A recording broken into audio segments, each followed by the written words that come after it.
كلمتان حبيبتان إلى الرحمن خفيفتان.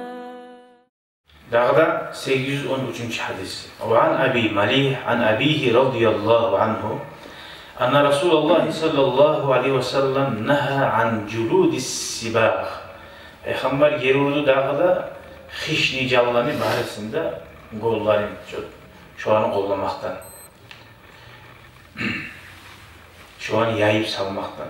Hali bile siz bilersiniz ki dibağda baytınız hatta bu işte orça dibağ. Abrabot geçse domuzunuku da ikide nice abrabot geçseni kocası taza olmayı. Kalgan jallaniki taza bular. Tuğu tayıp taza kocası alsa taza bular.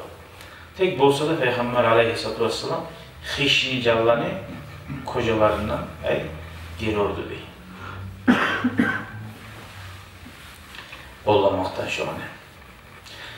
O nege geri urdu deb ayta alimlarni birleri şu gonna serine olan gibi tuğu bizatta kala da baytı değil. Xişni jallan. Ecağıt abrabot gelmesi sonra bolmaysan dedim.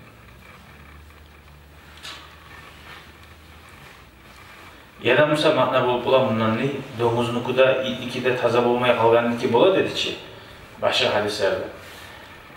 Bolamsa da başka şu zatların gollarından etegirler kovusu bir oktem halk etegir alamatlar ile beytaşa.